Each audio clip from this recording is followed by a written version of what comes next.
अस्सलाम वालेकुम my dear students. आज का हमारा लेक्चर जो है वो केपीके की फर्स्ट ईयर की बुक का सेकंड चैप्टर है जो कि वेक्टर्स एंड इक्विलिब्रियम के ऊपर बेस्ड है।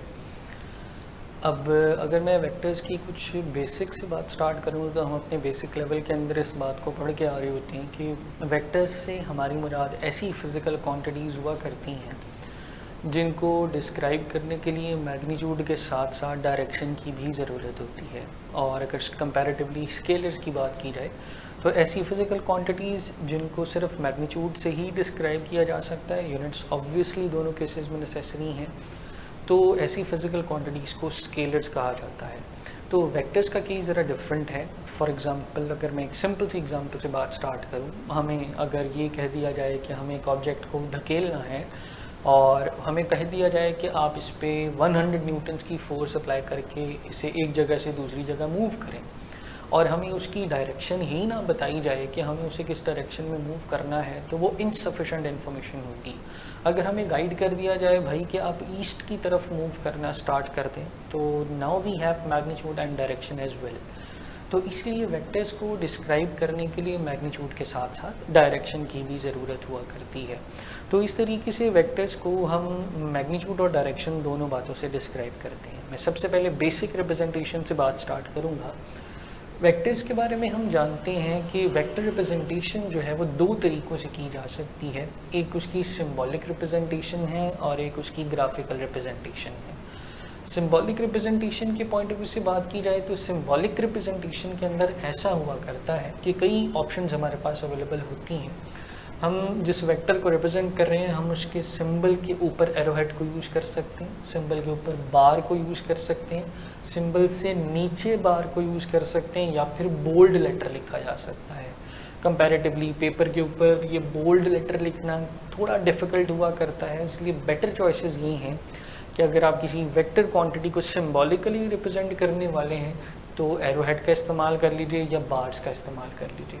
फिर इसी तरह अगर वेक्टर्स को ग्राफिकली रिप्रेजेंट करना हो तो वेक्टर्स को ग्राफिकल रिप्रेजेंटेशन के लिए जो चीज़ ज़रूरी है वो सबसे पहली चीज़ ये है कि हमें जो भी गिवन वेक्टर प्रोवाइड किया जा रहा है हम उस वेक्टर के लिए एक सूटेबल स्केल चूज़ करें। चूँकि ग्राफिकल रिप्रेजेंटेशन के अंदर फिर से हम अपनी बेसिक फिज़िक्स के अंदर इस बात को पढ़ के आते हैं कि हमें एक स्ट्रेट लाइन के साथ वेक्टर को रिप्रेजेंट करना होता है। अब हमें वो लाइन कितनी ड्रॉ करनी है, उसका एंगल क्या होना चाहिए, किस तरीके से ड्रॉ करनी है, इसके लिए हमें सूटेबल स्केल की ज़रूरत जो है वो पड़ा करती है। तो इसलिए जब ग्राफिकल रिप्रेजेंटेशन की बात आएगी तो पहली चीज़ जो हमारे जहन में आनी चाहिए कि हम अब की बार वेक्टर को एक स्ट्रेट लाइन से रिप्रेजेंट करने वाले हैं और उस स्ट्रेट लाइन को सर्टेन सूटेबल स्केल के हिसाब से ड्रॉ करना होगा। तो इसके लिए सबसे पहला काम हमें एक सूटेबल स्केल चूज़ करना होता है और फिर ऑब्वियसली अगर हमें उस लाइन को ड्रॉ करना है तो हमें किसी रेफरेंस सिस्टम की ज़रूरत जो है वो हुआ करती है। अब यहाँ पे हम कार्टेशियन कोऑर्डिनेट सिस्टम को यूज़ कर सकते हैं, जो कि फिल वक्त हम 2 डायमेंशन या 3 डायमेंशंस का जिक्र यहाँ पे करेंगे।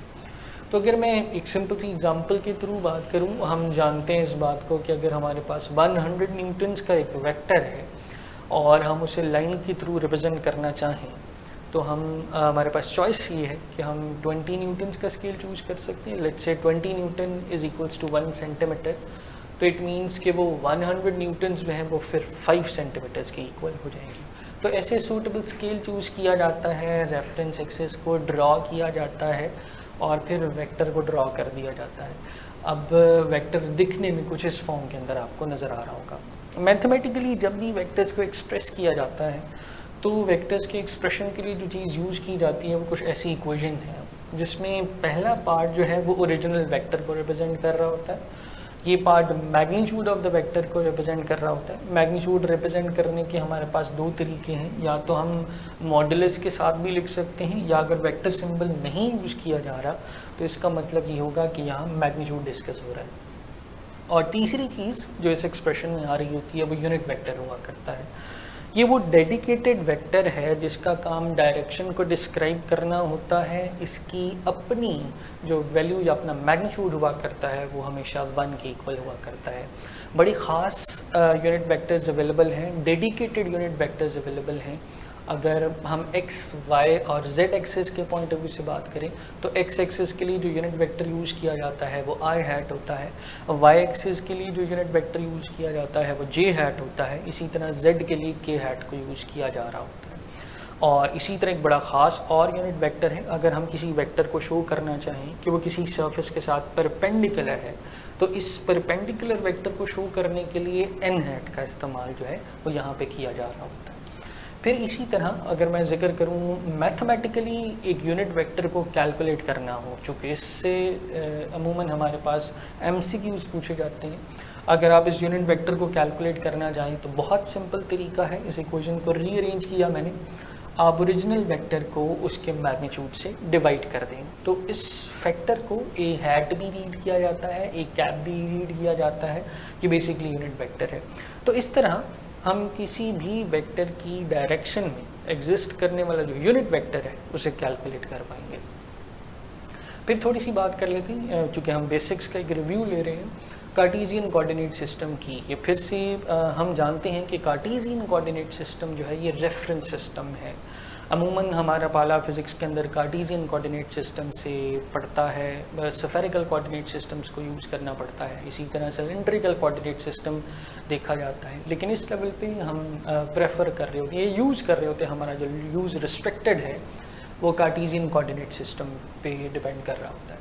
अब चूँकि कार्टेशियन कोऑर्डिनेट सिस्टम अगर प्लेन के पॉइंट ऑफ व्यू से बात की जाए तो ये दो म्यूचुअली परपेंडिकुलर लाइंस के ऊपर एग्जिस्ट करता है, और अगर स्पेस से रिलेटेड बात की जाए तो ये तीन म्यूचुअली परपेंडिकुलर लाइंस जो हैं उनके ऊपर एग्जिस्ट कर रहा होता है। अगर आप एक वेक्टर को प्लेन के अंदर रिप्रेजेंट करने वाले हैं तो आपको दो एक्सिस की ज़रूरत पड़ेगी। हम जानते हैं कि बाय कन्वेंशन जो हॉरिजॉन्टल लाइन होती है उसका नाम एक्स एक्सिस है, और जो वर्टिकल लाइन हुआ करती है इसका नाम वाई एक्सिस हुआ करता है। तो ये दो रेफरेंस लाइंस हैं जो कार्टेशियन कोऑर्डिनेट सिस्टम को बिल्ड करेंगे। ऐसे केस में हम एंगल के थ्रू भी और मैग्नीट्यूड के थ्रू भी डिस्कस कर सकते हैं, लेकिन इस केस में हम वेक्टर के दो कंपोनेंट्स अगर हमें पता हो तो हम वेक्टर को बहुत अच्छे से इवैल्यूएट कर सकते हैं। इसी तरह अगर स्पेस के पॉइंट ऑफ व्यू से बात की जाए, एक वेक्टर को आप स्पेस में डिस्क्राइब करना चाह रहे हैं तो इसके लिए आपको तीन कंपोनेंट्स की ज़रूरत जो है वो हुआ करती है। इसी वजह से स्पेस में जब भी डिस्कशन की जाती है तो तीन रेफरेंस लाइंस ड्रॉ की जाती हैं। अब याद रहे ये तीनों म्यूचुअली परपेंडिकुलर लाइंस हुआ करती हैं। जैसे इस केस में इस वक्त अगर ये रेड मार्कर एक्स एक्सिस को रिप्रेजेंट कर रहा हो और ये ब्लैक मार्कर अगर वाई एक्सिस को रिप्रेजेंट कर रहा हो तो मैं बता सकूंगा कि ये थर्ड लाइन अगर मैं कुछ इस तरीके से अपनी फिंगर की फॉर्म में दिखा सकूं तो ये हमारे पास तीनों म्यूचुअली परपेंडिकुलर लाइंस हैं। For example X axis, Y axis और ये जेड एक्सिस। तो चूँकि 2 डायमेंशन में हम 3 डायमेंशंस को कभी भी प्लॉट नहीं कर सकते, आप जब भी एक बॉल को बोर्ड पे ड्रॉ करेंगे तो वो स्फीयर नहीं सर्कल की फॉर्म में अपीयर हो जाएगा। तो कुछ ऐसी ही रिस्ट्रिक्शन यहाँ पे है। तो याद रखिए कि रेफरेंस एक्सिस या रेफरेंस सिस्टम जब स्पेस के लिए यूज़ किया जाएगा तो ये एक्स, वाई और जेड एक्सिस तीनों म्यूचुअली परपेंडिकुलर लाइंस हुआ करती हैं। और फिर वेक्टर अगर रिप्रेजेंट हो तो याद रखिएगा पॉजिटिव एक्स एक्सिस के हिसाब से एंगल यहाँ पे अल्फा हुआ करता है, पॉजिटिव वाई एक्सिस के हिसाब से यहाँ पे एंगल बीटा हुआ करता है, और पॉजिटिव जेड एक्सिस के हिसाब से यहाँ पे एंगल गैमा। तो इनको डायरेक्शन कोसाइंस का नाम दिया जाता है। ये डायरेक्शन कोसाइंस हम कैलकुलेट कर सकते हैं कॉज इनवर्स के साथ। और अगर आप अल्फा कैलकुलेट कर रहे हैं तो x component of the vector divided by magnitude of the total vector. इसी तरह बीटा को फाइंड आउट करने जा रहे हैं तो cos inverse Y component of the vector divided by magnitude of the vector. Denominator तीनों केसेस में सेम चल रहे हैं।